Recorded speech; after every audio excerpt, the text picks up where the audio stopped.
Hi. Today's video is a bit harder for me to film because it's so deeply personal. I do feel called to share because I think that a lot of people can relate. But there comes a time when we have to talk about the darkness. So that's what I'm going to talk about today.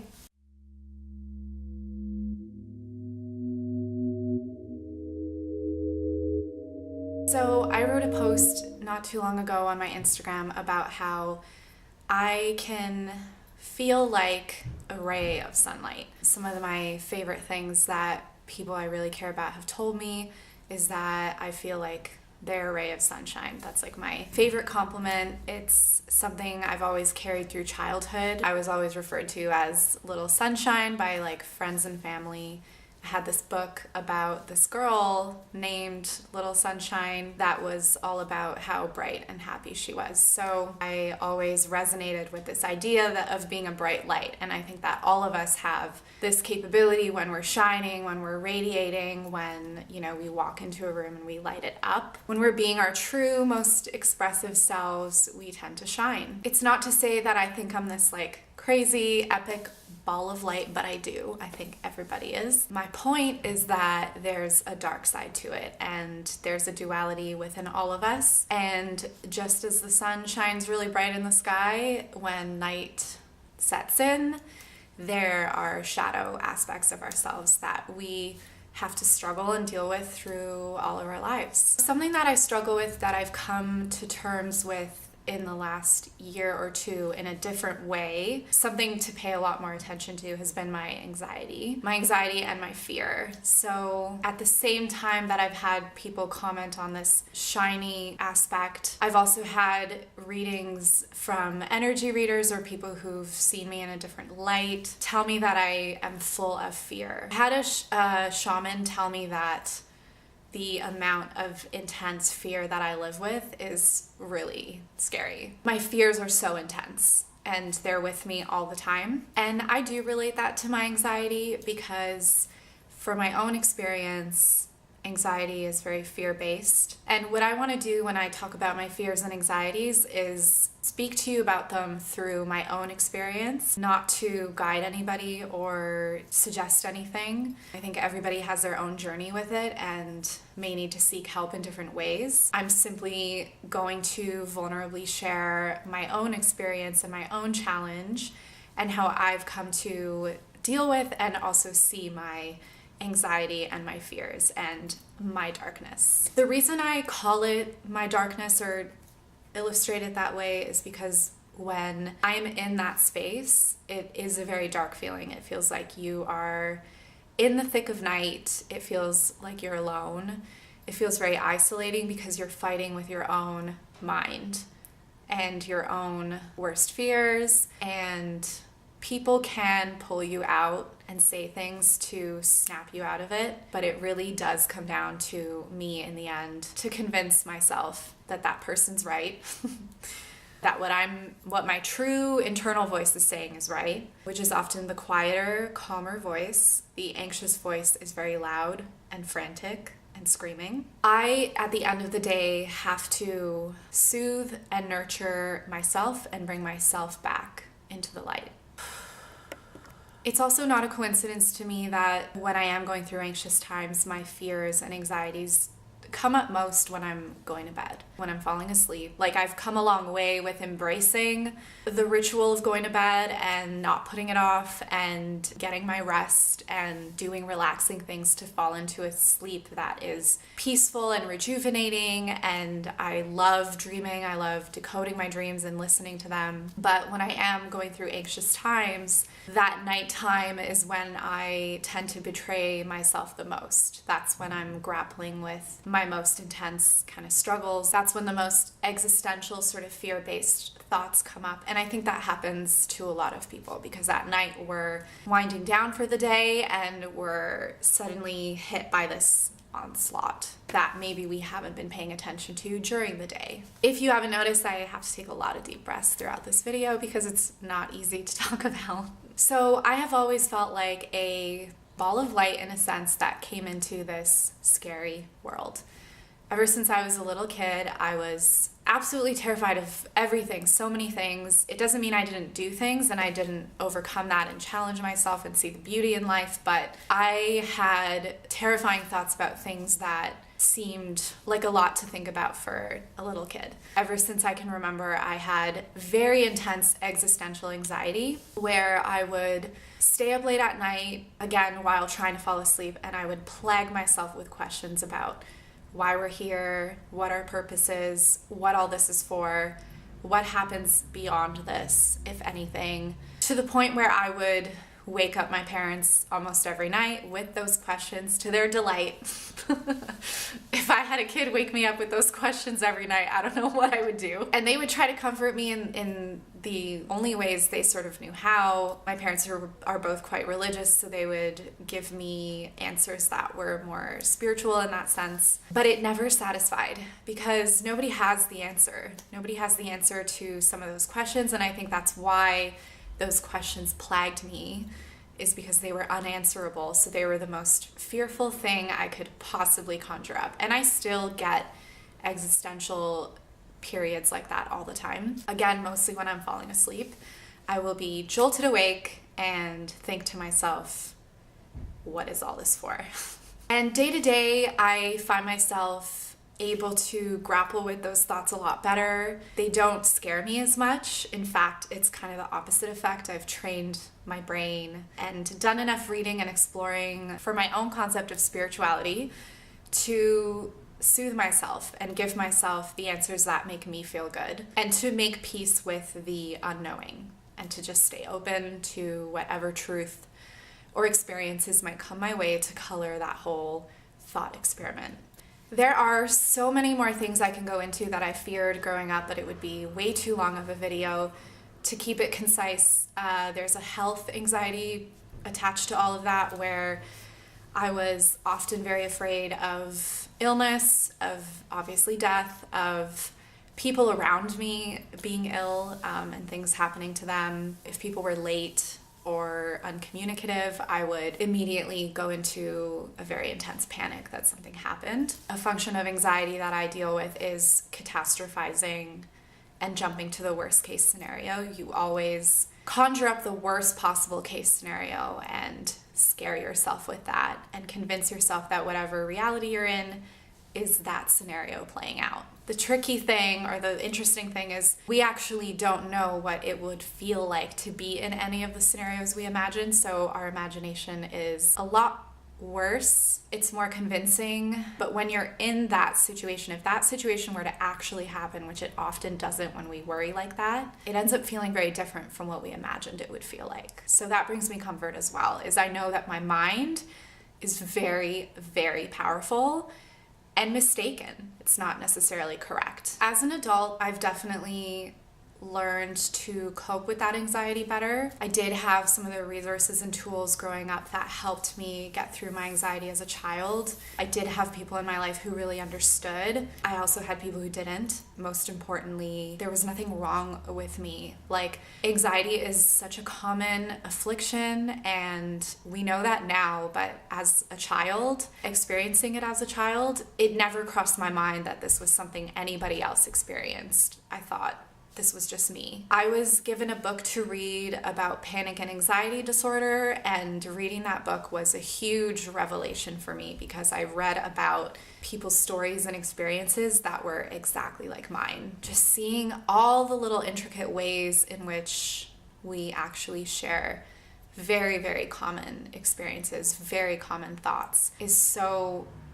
empowering, is such a relief, is so comforting. So I am sure that as a child, my anxiety may have been triggered or piqued by experiences that were stressful to me or out of my control. As an adult, I've definitely, even though I've come to cope with that anxiety and it's been a lot less intense in my adult life, it kind of comes in bouts when I am in a position of anxiety about something in my life in particular, or in a state of like paralysis before making a decision, or in a state of avoidance when there's something I need to do or change that I'm afraid to do. Because when I take action and do something about something, I actually find it's empowering, it's emboldening, it provides me with energy and motivation. It's when I am in a space of discomfort and dissatisfaction or unhappiness about something, and I have a desire or a dream, and I just feel like I can't get there.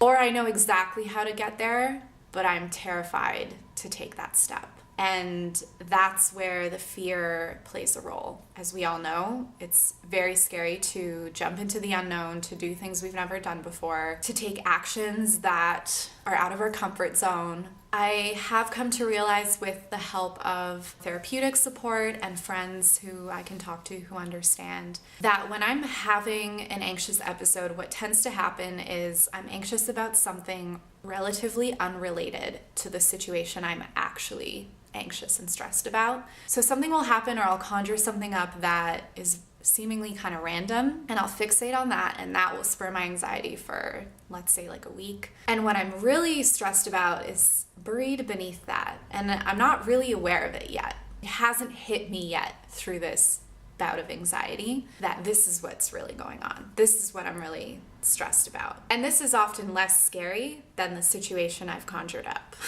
Which is kind of a relief when you realize it, and can help me break through that bout of anxiety. Is like, okay, this is the irrational fear. This is what I'm actually scared of. So as soon as I can come back to here and investigate what this is all about, it sort of alleviates the anxiety and brings to light what's really going on. Another thing that can lead to a bout of anxiety for me is if I throw my life out of balance. I often miss the warning signs ahead of time, even though they're so obvious to me in hindsight. But if you look at your life in the different silos, like your home life, your relationships, your body and health, your mental health, you can see when you're about to enter a chaotic period. For example, for me, before this latest bout of anxiety, I was already feeling anxious every day and ignoring that because it was subtle enough that I could. I wasn't meditating. I was exercising, but I wasn't eating well. I wasn't sleeping well. I was ignoring and avoiding every area of my life, just like sort of escaping from each thing. So home life, relationships, everything, even though to the people there I would feel present enough, I wasn't really there. So I already knew that I was receding and pulling back from these different areas of my life. And then I did something new to challenge myself, and it completely catapulted into an anxious episode because I didn't have the support systems in place before I tried that, and I didn't have the support systems in place after to come back to. So when we do brace ourselves to take action and to do something, I feel for me it's really important to make sure that all my silos in life are fed and nurtured so that I feel supported in whatever I'm about to do. That can make the action feel a lot less scary, a lot more natural and supported, and easier. What I should have done when I noticed myself receding from these different areas of my life was made that a priority. Okay, I'm starting to feel anxious every day. What do I need to do to resolve that? I'm not meditating anymore. What do I need to do to sit down and meditate again? I'm not paying attention to the other areas of my life. Why is that? And what do I need to do to come back to those places? And it's really hard to do that in the moment because I think we kind of recede and pull back and escape. It's almost like self-sabotage in a way, like we know we're doing it. Sometimes there is a need for that, absolutely. But if I'm falling into a pattern, it's usually because there's something I'm not willing to look at that's happening, that's feeding that pattern or that desire or that sabotage or that pulling away from that particular life silo. So I can either notice those flags and look at it right then in sort of a preventative way, or I can ignore all of those flags and something may happen or transpire to give me like a slap in the face, and then I'll pay attention. I remember there was a Oprah Winfrey quote from years ago. I don't know if it was her quote or if she was quoting someone, but she was talking about how life will let you know things or give you signs about things in a series of like progressively more intense ways. So first it might be like a pebble falling, then it might be like a rock falling, then it might be like a whole boulder falling, and then the whole wall comes crashing down. So it's like if we're not paying attention and listening, those signs are going to get louder and louder. We see the wall come down and we're like, okay, I wasn't listening and now I'm ready. So I have some soothing and coping techniques for my fears and anxieties that I'm still working through. I know that calling and speaking to people who understand is really crucial and helpful. I know that, like I said, paying attention to the different areas of my life and making sure I'm balanced and stable is important, and trying to notice the flags. Healthy, good habits like eating well, meditating, exercising, making sure I get rest, making sure I find space for joy, for laughter, for meaningful experiences, that I give myself the space to deal with less comfortable experiences and emotions, time to reflect, time to be alone, time to cry, time to be angry, and also action. Action for me is so important because I am a dreamer. I create things in my mind, and it's very difficult for me to put them into real action. So when I'm in a state of feeling blocked, in a state of paralysis or inaction, whatever the reason or fear behind it, that can throw me into an anxious state. So even if I do little actions, get more comfortable, work my way up to something bigger, that's really important to keeping me balanced and healthy. Of course, for me, speaking to a therapist, reading books about the subject, connecting with like-minded communities online, also sharing and being vulnerable, which is hard. I'm a very open person, but even for me, this feels very vulnerable, and fighting that stigma. The conversations we're having about mental health more and more are so helpful in making us feel less alone. And often when I do open up and share, I can usually find someone who's like, wow, I do that too. I still live in a state of fear, very deep inside, that is difficult to explain and explore, but I am continuing to do that. Like I said, it is connected to the anxiety, but I think that it is my challenge in life to overcome fear, because that's something I've always really resisted. And I have taken those steps. I have overcome fears and found huge rewards on the other side of that. So I know that it's special and important and crucial to do that. I think about this scene from a Planet Earth episode, a mama bird and her baby birds that were leaving their nest for the first time, which we've seen a million times, but it was so beautifully shot, this scene where they were leaving like a hole in a tree. If you think about yourself as that baby bird, you were literally born to fly. You have wings. You just showed up in this tree trunk with your little birdie like brothers and sisters and your mama bird, and now you have to jump. Now you have to jump out of this nest that is all you've known, and you're seeing your siblings do it one by one. How scary would that be? We're afraid to make a decision or put something out there that has come to us as this like beautiful gift, or say something to someone or whatever. But imagine being that bird who has to leave everything it knows, jump out of that tree, and just fly. Like, how do they do that? And there's no way around it. You can't stay in that tree trunk or you're gonna die. Some of them tumble and it's adorable, but they make it, they land on a soft bed of leaves, and they're fine. That's a common challenge we all have in life that we just have to get through. The bottom line is we're not here to be...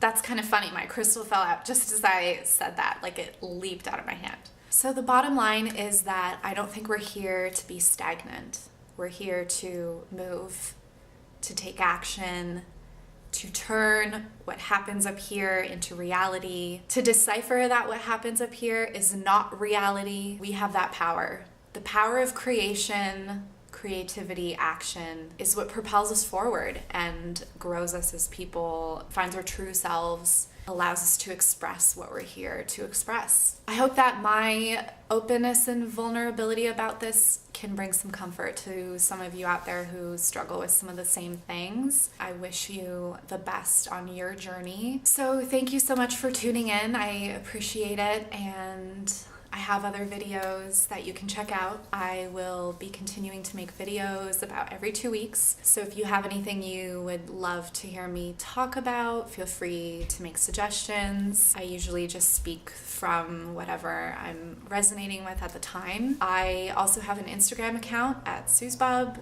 that you can check out, where I do a lot of writing. I have a lot of things in the works that relate to this whole fear thing, taking action. So if you stay in touch with me, you'll see those things come about very soon. So thank you, and have a peaceful as you can, and relaxing day.